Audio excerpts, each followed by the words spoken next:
Our story begins 841 years after the Embrace. King Harol is dead, and he's to be succeeded by his young and untested son Magnus. Meanwhile, rumors of the return of a great plague, known as the Pestilence, are starting to emerge.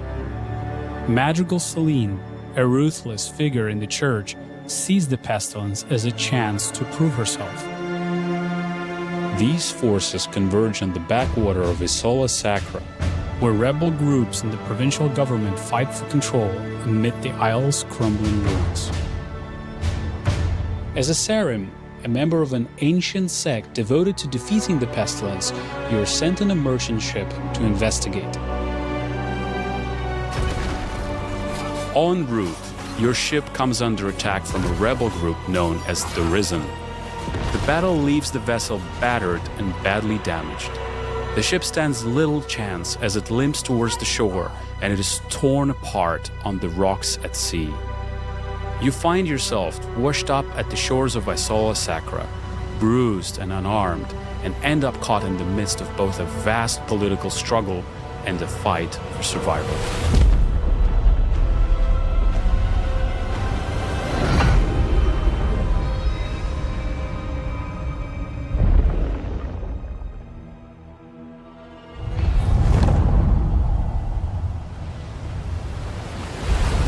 With no rest for the wicked, we decided to handcraft an entirely seamless world. Nothing in this game is procedurally generated. Instead of moving across a randomly generated flat plane, throughout this showcase you will notice that our world is dense, interactive, uses a ton of verticality, and that every inch was crafted by a designer.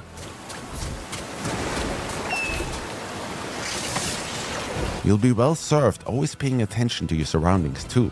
There are secret areas just about everywhere that usually reward you with precious items.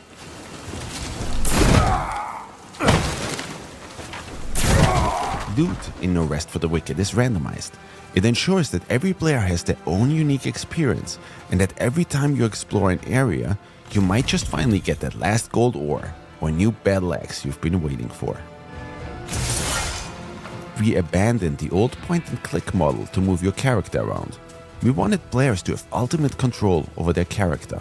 Every movement you make should feel tactile and be intentional. For that reason, we designed Wicked to be played using WASD or a controller. I knew it. Should have never brought you on board.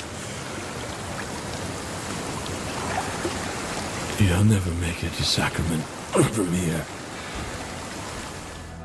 Instead of going for realism, our goal is always to create games that look like a painting come to life.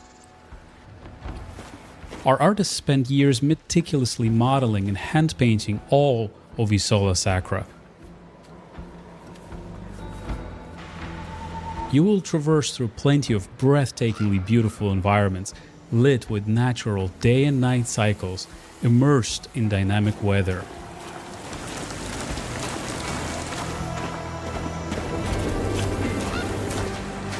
We also engineered a very special way of rendering our top-down world, where you can always see so much further into the distance.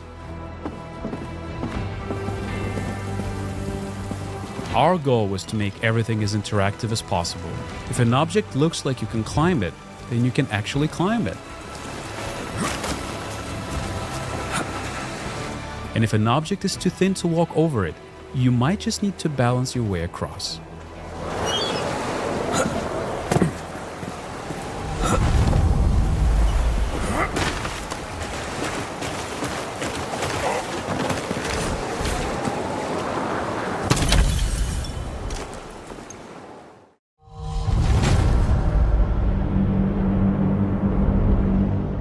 Right from the start, we decided to create an animation-driven combat system, which to us meant that every attack you make should be carefully considered. We wanted to bring weighty, precision-driven combat to the top-down space. Combat that's inspired by several different genres, from ARPGs to fighting games. In order to overcome an opponent, You need to watch out for telegraphed behaviors and then punish accordingly. Timing, spacing, and weapon weight are incredibly important in Wicked's combat model. In Arrest for the Wicked, every single weapon has its own unique moveset and stats driven by RNG. Day is a good day.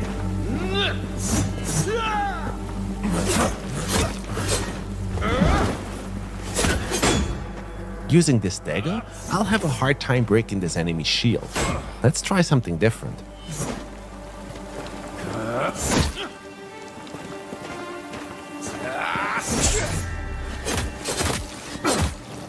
If you time it just right, you can parry incoming attacks, allowing you to exploit an enemy's opening.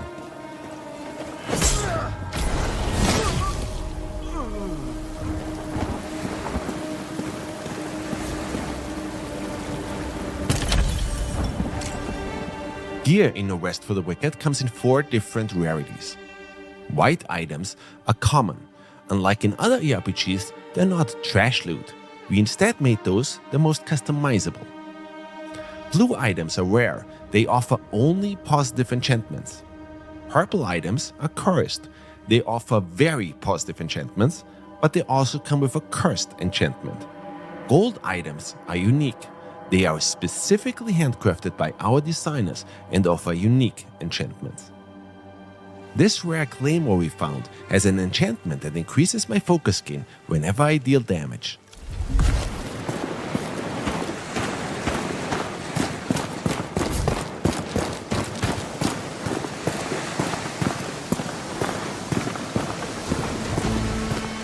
Every weapon has a chance to drop with its own unique rune, which can then be extracted and used on other weapons. That way, players can come up with their own unique moveset. You gain focus through combat. It is then used to perform rune attacks. Let's try one.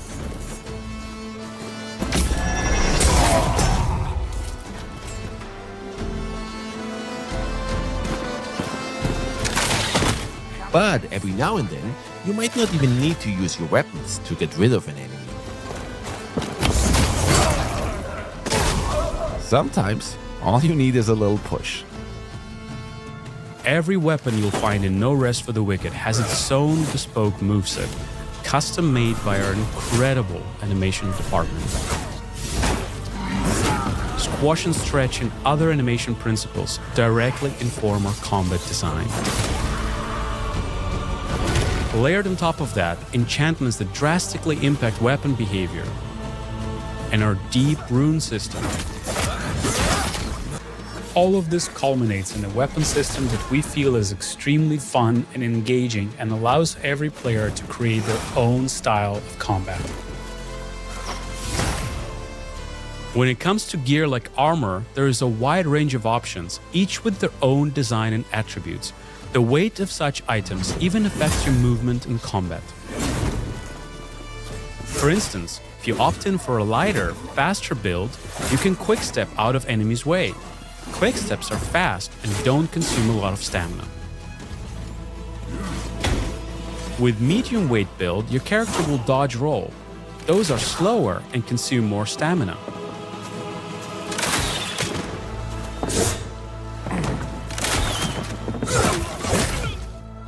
For No Rest for the Wicked, we designed a soft class system.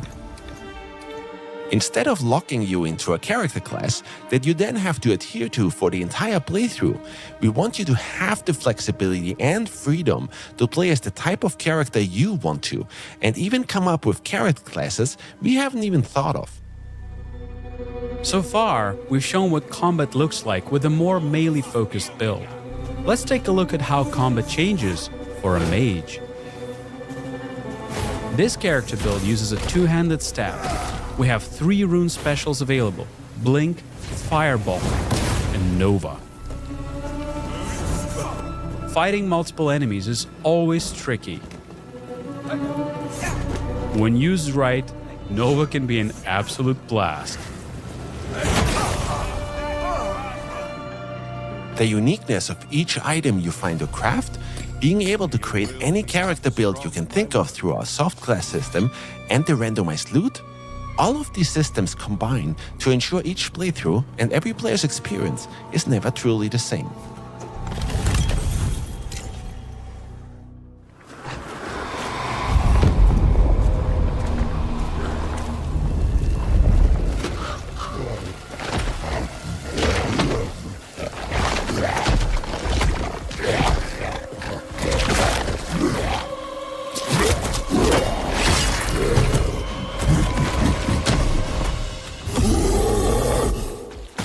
I saw a Sacra is riddled with plagued enemies known as the Torn. As you can see, this Torn has been left to mutate and fester and will prove particularly vicious. Our best course of action is to study his moves and attack whenever we see an opening.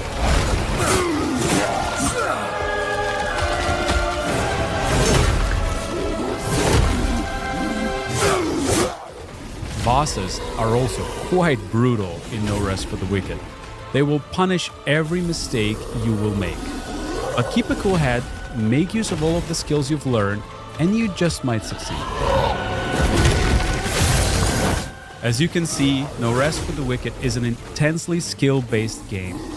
Your gear greatly influences your power in battle, but whether you die or overcome the challenge is ultimately down to your skill.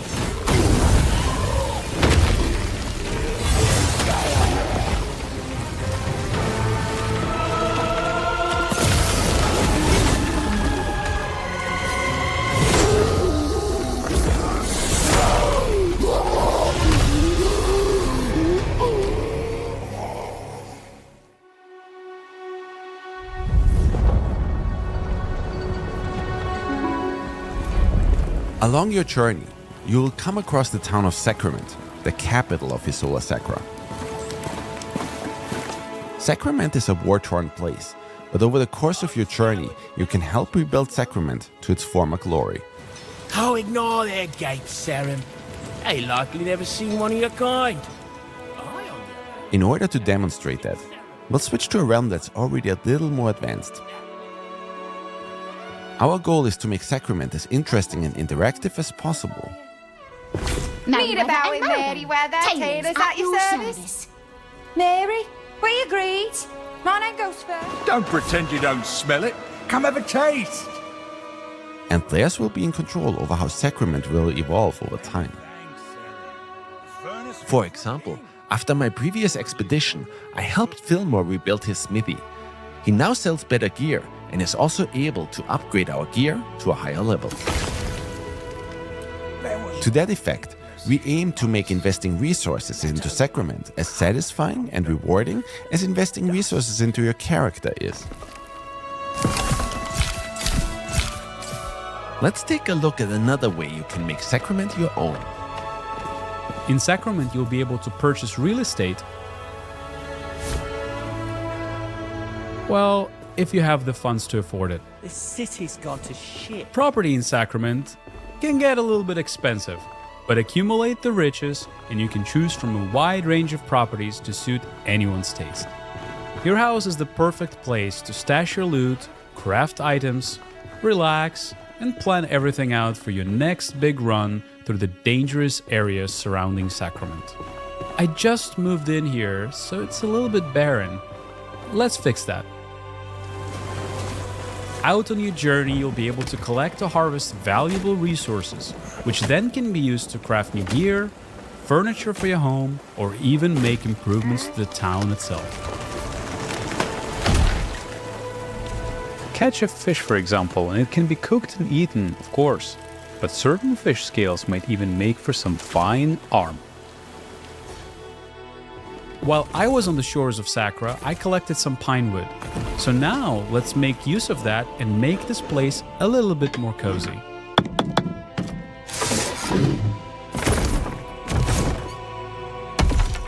Housing is incredibly cool in No Rest for the Wicked. Since you're not constrained to a grid, you can come up with some really organic looking designs. The table looks nice, but it's missing something. It was much better. While some items you can place in your house are just cosmetic, our goal is for most of them to be functional and have a gameplay purpose. With a range of properties to purchase and an incredibly flexible interior design system, we hope players will be able to find and design a unique place for them to call home.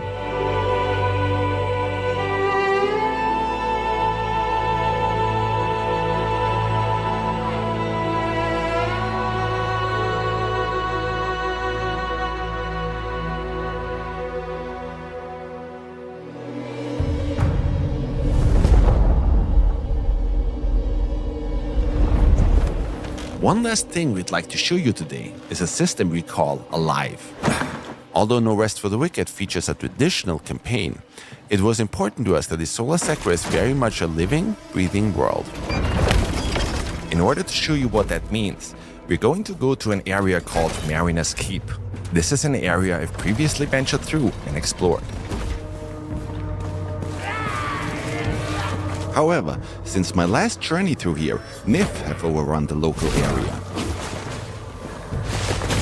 presenting entirely new threats for me to tackle and resources for me to scavenge.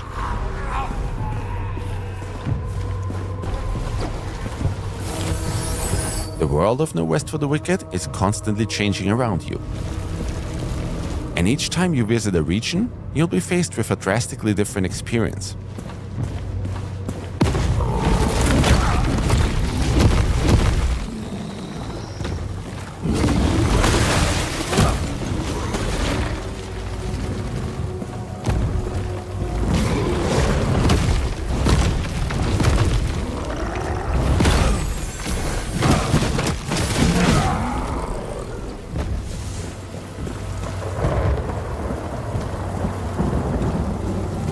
And no rest for the wicked.